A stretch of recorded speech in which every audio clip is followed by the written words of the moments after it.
Hey everybody, hey, welcome back to the 53206 cast. I'm Alex. And I'm Meg. And this is a podcast, Meg. Yeah. It is. Mm-hmm. It's a podcast.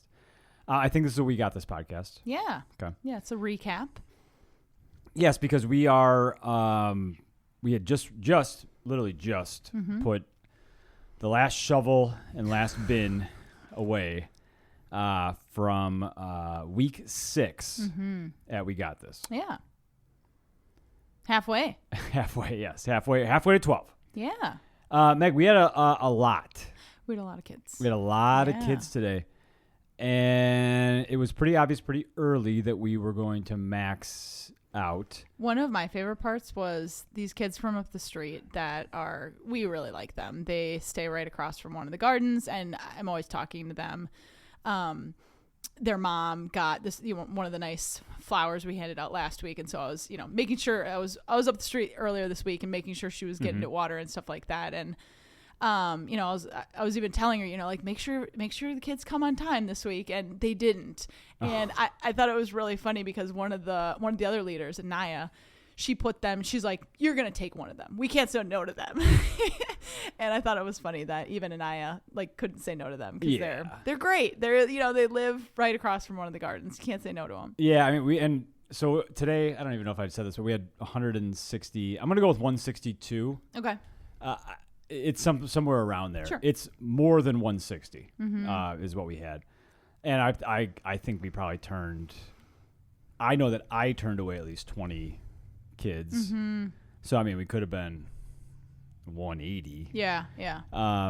That's a lot. Yeah. It's a lot of kids. It's a lot of kids that want to come out to work to earn $20, which is it's wonderful.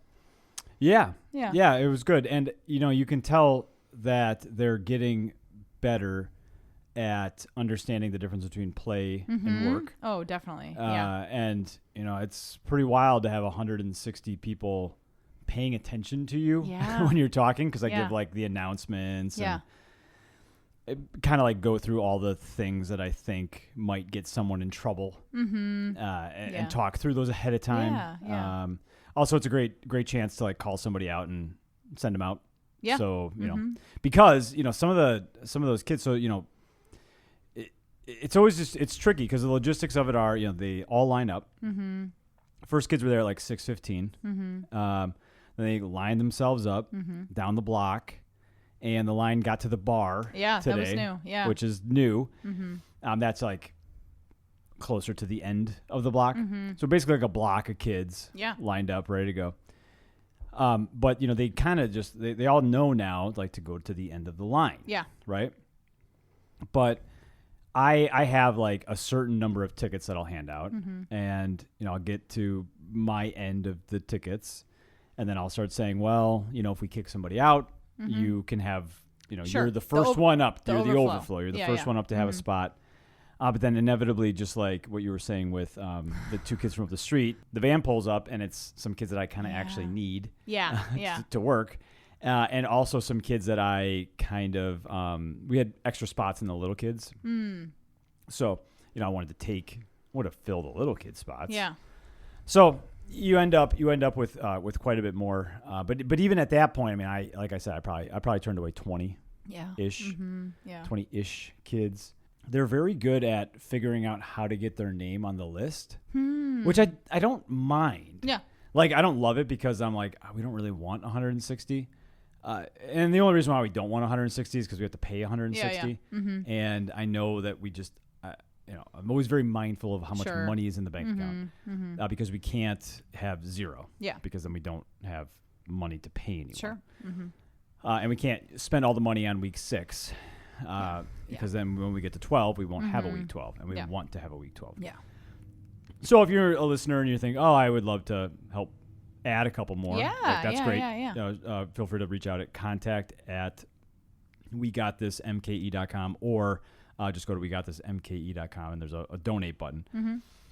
But, Meg, during the morning kind of announcement time, I remembered at the end of last week, some kids were getting into a conflict. Remember, conflict isn't bad. Oh my gosh. Conflict is something that we work out together. I have a new saying. What is it? And it was funny. I was talking with the lunch ladies after, and I said, you know, if there's not conflict resolution. That's right. And I thought, whoa, that's good job. Yeah.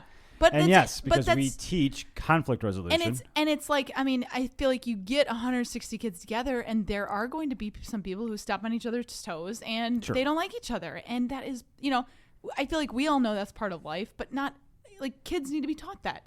And so we definitely teach that. Yes.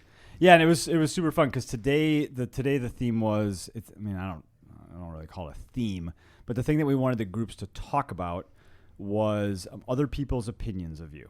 Because I have noticed that the thing that causes a lot of the conflict is when someone expresses an opinion about someone else that's not super positive. Yeah, or their family. Or their family. We talked about that in our group a little bit too. Or their family, or their best friend, or anyone else that you want to attach yourself to. And we talked real explicitly about how your other people's opinions of you are really they're not any of your business. They're going to make it your business by telling you to try to get you angry, but they're not. They don't matter.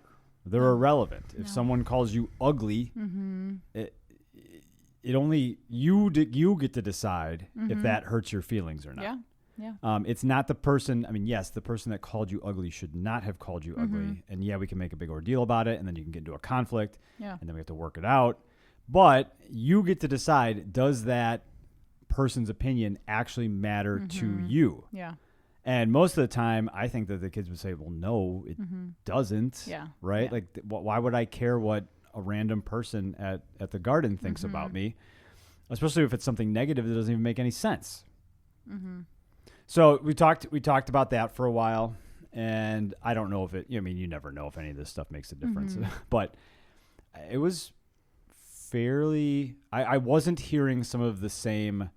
I wasn't hearing some of the same things that I would hear like 3 weeks ago. Yeah. Maybe just like people just making jokes, but Sure. not super nice jokes to each other. Yeah. And so I would say that the group as a whole has matured a lot. The kids have matured. The way that they interact with each other has grown and matured. And, the work output is still pretty good. Yeah. Pretty good. We got a lot done today. Kids are happy. I feel like, my group was really it was a bunch of go-getters. Okay. We had, I kind of gave them some different options. They could just like weed the flower beds, or they could like cut down these huge weeds that have grown into like mini trees. Okay. And a lot of the guys picked that. Okay. And like at one point they were like, you got to come over here.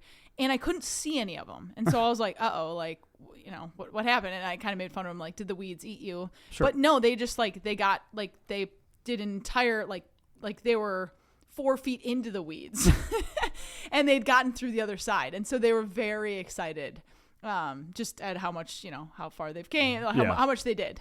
So that was really fun. And then I had another group that they picked black raspberries. Okay. And so that was really cool, I had one of the older girls showing some of the younger girls how to do that. And it's just always neat to have an older person just kind of like, because like my group has, anywhere from 10-year-olds to 18-year-olds. And so it's a range. And the 10-year-olds sometimes ask a lot of questions and, just kind of like hang on me. And so I'm like, oh, it was really nice to have this other girl just kind of helping out. Yeah. Nice. Yeah. So it was good time, good group. Some of them picked flowers. We picked greens. We picked some peppers. And so that was just really fun to be able to pick some produce. Yeah, and that's a great thing to mention, Meg, because today was one of the first days that produce came out of the garden. So we had about 100 like lunch bag size bags of produce. Yeah. Which I don't know if that sounds like a lot or a little. I feel like it was a good amount. I think it was, and it was really neat because there was a lot of people in the community. There was a lot of like moms that like were like, oh, what do you have? And I was like, we have greens, and they're like, whoa, that's awesome. And so then I was like, we have garlic scapes too.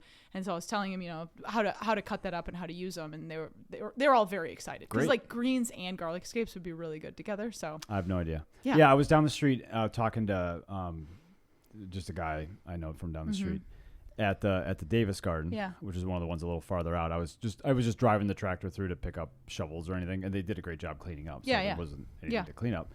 But he flagged me down and he was asking me what he was pointing to some plants and asking me what they are. Oh. And I was like, I sorry, I don't know. Okay. He said that they were greens, and I was like, well, maybe. Yeah. If they're ready and you want some, you can take them. Yeah, help yourself. Yeah, but that was really cool. Yeah, we had a lady, a couple different people, but one lady in particular that saw it, was from the community, saw on Facebook that that we were giving out produce. Nice. And we kind of landed on a system where the kids have first grab of it because we only really want them to take it if they think that they will use it. Yeah. And if they don't, that's fine. It's, we can give it out to whoever. It's not going to go to waste. That's for sure. In fact, it probably is less likely to go to waste if we just make sure that the person who takes it wants it. Yeah. And so the like I said, I had a couple people come out and grab produce, which is great because in 3 weeks there's going to be 4 or 5 times as much. Yeah. And we know we were going to want to give all that out. So that was super exciting. Yeah. Yeah, it was good. That was very exciting. Good week. Yeah. Meg, the White House on the corner. So I've been working on the White House on the corner. And did you have anything else you want to say about We Got This? No, I don't think so. Yeah. All right. Well, we're switching gears. Okay, switching gears. Yeah. So a couple of weeks ago, we talked about how when you are at school and you're a young person, that school can work for you or work can work for you or both. Yeah. And honestly, both is ideal. You go to school to learn these things. You should know how to read and do math and do that stuff.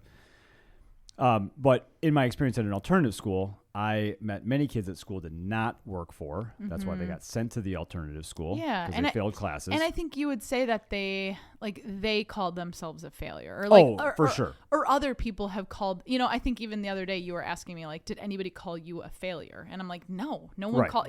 But you said that when you've worked in schools, people have called people failures, and all the kids. Gosh. Yeah, all of them. All of them thought that of themselves. In fact, I don't know if this went in the book or not.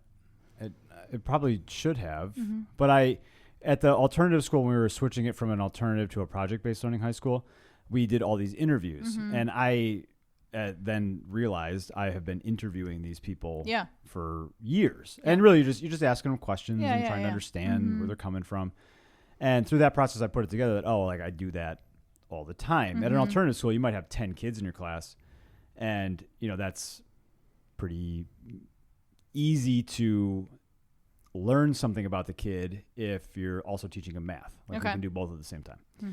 So I would ask these kids these questions, and that was you don't sit a kid down and say, did someone call you a failure in your life? But you would hear them say well, yeah, I go to school here, so I must be whatever. Yeah. And that's synonymous with being a failure. Or they've gotten, they failed several classes. Right. Yeah.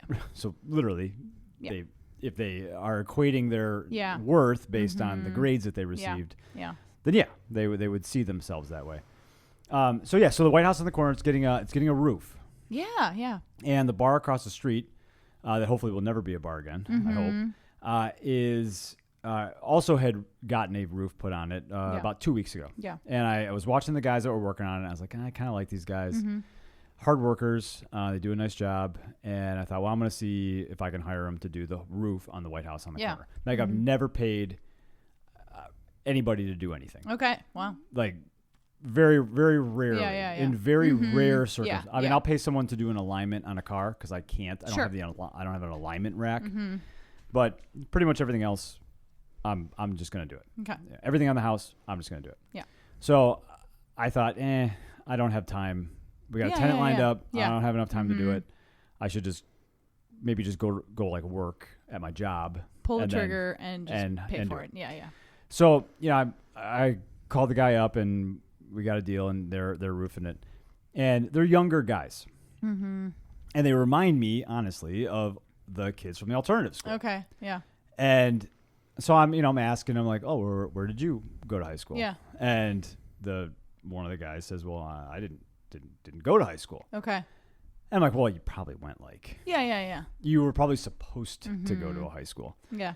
And so then he was telling me, I got kicked out when I was a freshman, and then I just never really. Or then I got kicked out as a freshman, and then I went to Pulaski for a month and got kicked out again. And, you know, if you fight somebody, if you fight somebody at a school, sometimes they expel you, but they don't typically expel you for getting into a fight, but they might have you go to an alternative school, or they might tell you to come back in 10 days, and then you just don't ever go back. That kind of stuff would happen all the time.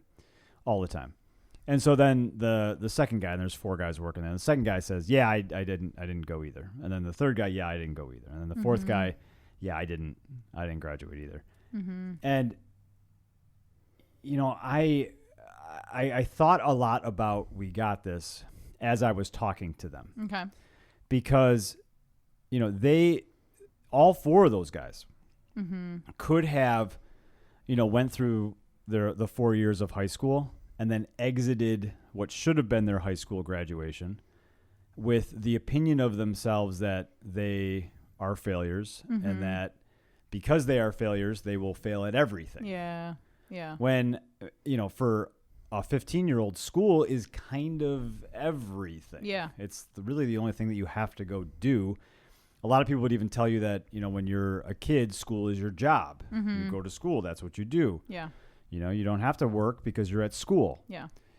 And, you know, I really appreciated that conversation with them because, you know, you could see that work was working for them. Sure. You know, they didn't mind being on the roof, tearing it off. It was hot. Working late. Yeah. I mean, they're working 12-hour days. Yeah. You know, because they want something better for themselves. Yeah. You know, you're not 22 years old and decide to work a 12-hour day on a roof because you think it's fun. Yeah. You do it because you're like, okay, I need to get my shit together. And part of the way that I'm going to do that is I'm going to work hard. Yeah.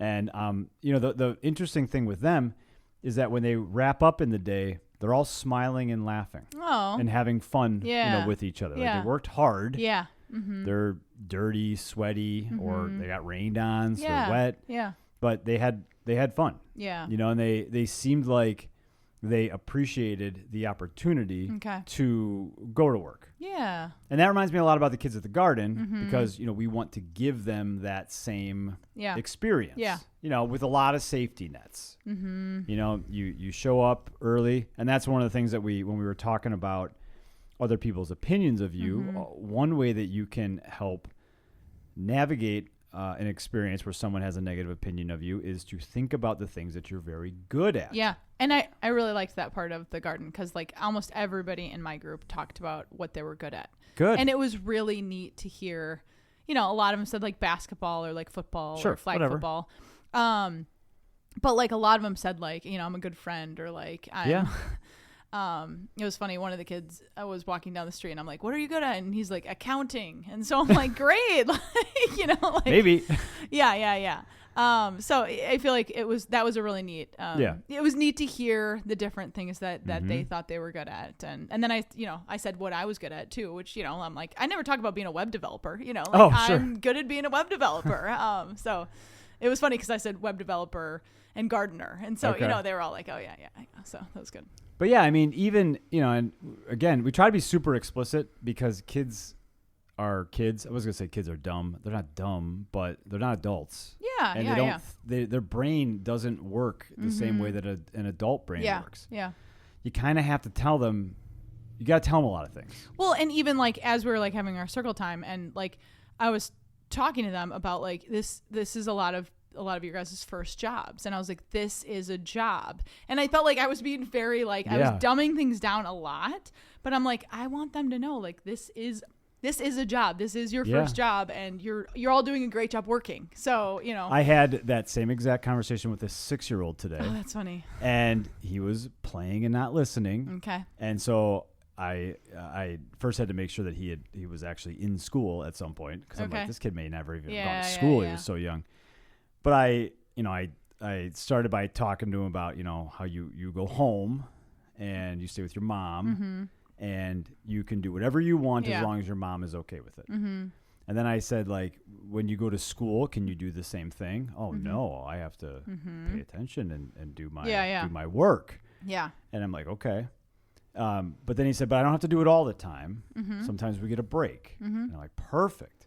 I'm like, okay, here, this is even harder than school. Yeah. This is a job. Yeah. And when you have a job, you can't do whatever you want. You have someone that tells you what to do. Yeah. Now, his tasks are literally draw with sidewalk chalk. Yeah. Yeah. Not run in the street. Yeah. Go to the park. Yeah. Yeah. Read Get a little read bit. too. Yeah. Yeah. Yeah. So it's not like it's not a job. He's Yeah. not doing anything. Yeah. He might dump 3 watering cans. Yeah. That's like the extent of his actual work. Yeah. Mm-hmm. But you got to know. Mm-hmm. You got to know, and you got to be confident in that. Like that's going to work for you. Yeah. Because when we were talking to the kids this morning at the big during the announcements and then like the morning circle time, like every kid that was there could say that I can wake up early. Mm-hmm. And I can arrive at a place Yep. and not screw up my eligibility to be here. Yeah. And then also I can, because at that point I'd probably talk to him for 10 minutes. Yeah. Yeah. Mm-hmm. I can pay attention for 10 minutes. Yeah. Even if that's very hard for me. Yeah. I can do it. Or I can pretend. I saw many kids just like staring at their shoe, and I thought, you're doing a great job. Stare at your shoe. I don't care. Yep. Because if you can do that, because it's like a test. Yeah. Like if you can't, like how am I possibly going to send you out with a lawnmower? Yeah. If you can't stand and be quiet for 10 minutes. Well, and even like I had a big group, so I had to like kind of like tell some kids to do some stuff, and then other kids just had to wait. And I was like, part of work is just waiting. And that's a really hard part because you're bored and and I feel like our daughter has learned in her first job or first summer job, really. like you're just bored at work sometimes. And that's just how it is. Like you and it's fine. just are bored and you're getting paid and it's totally fine. Yeah, and it's fine. And if you really hate being bored at work, then work really, really hard to get a job that you will be excited to go to. Yeah, yeah. Which is fine. You can do that. Yeah. So good life lessons today at the garden. Yeah. I think, that's one of the main goals. There's lots of goals. Yeah. But, we want to give kids a paid opportunity to work. We want them to have an accurate perception of what it means to work and have some experience and have, a fairly large safety net for when they don't do well. It was really neat too. I feel like another cool experience. I was telling a whole bunch of kids there's a job opportunity at State Fair, and so I was telling a lot of kids and saying, hey, if you need a ride to the interviews, there's like open interviews. I'm taking a group, so if anyone wants to ride, just let me know and I'll give you a ride. And one of the girls, we're kind of going through the application, and I was like, okay, previous job experience, and she's like, we got this. Yeah. And I was like, yes, great. Yes, you're totally right. Yeah. So yeah, I thought that was pretty cool. Yeah, it's good. Yeah, because I don't know. I've never been of the opinion, and Meg, we can wrap up here in a second. Meg, I've never been of the opinion that there is some magic governmental policy or that someone is going to come in and donate $1 billion to the neighborhood and that it's going to fix all the problems. Yeah. And I don't think anybody here thinks that either. And I don't think anyone anywhere right. thinks that. Yeah. But what might fix it is if you can have an entire generation of 160 kids that know what it means to work and be motivated, receive motivation from their peers or the adults that are there, or the money that they're getting, or the money. It's great. Or or get feedback about their work. Yeah. We give a lot of feedback, like stop doing that, or good job that you did do the thing that you did. I'm very into like as many positive compliments as possible. Yeah. Good job doing this. Yeah. Good job not doing this thing that you may have just wanted to go do. I think that's probably the pathway for creating lives outside of poverty. And it's I'd say it's one of the one of the ones. I think there's probably a lot of different ways, but I think it's a great way that is very easily accessible, and it's very easy, for people to be able to either donate or volunteer or just really have a hand in leveling up people. Yeah, we got one more thing, Meg, because I remember when we were chatting last night, getting the boxes ready for today, that we did say, if somebody really did care about food insecurity. Yeah. Like we have the guy that packaged the 100 bags. Mm-hmm. Literally. He cares a lot about food insecurity. Yeah. He does. Yeah. He's a great guy. Yeah. Great guy. He's very passionate about it, though, which is awesome. He's like going to school for it. So right. Yeah. Mm-hmm. So if you care about food insecurity and you have an opening in your schedule from 8 in the morning until 12 noon on Saturdays for the next 6 Saturdays, we can, the more people that we have that know what they're doing, with the more food will be produced. Well, and even like today, like we had one of our volunteers, she worked in the hoop house with 2 other kids, and she like strung up watermelon plants, just so that we could produce more food. And I think another thing I was thinking too was, we'll get more crops if we can water. Sure. And so, if you have time during the week and you want to water, great. Sure. Like that. I feel like there's a lot of different options. So yeah, if you want to help us with food insecurity in 53206, feel free to email contact@wegotThisMKE.com, and we will find out some options for you. All right, Meg, that sounded like a plug. It was a plug. Yeah. All right, good. All right. Well, thanks for listening, and we will catch you next time. Bye.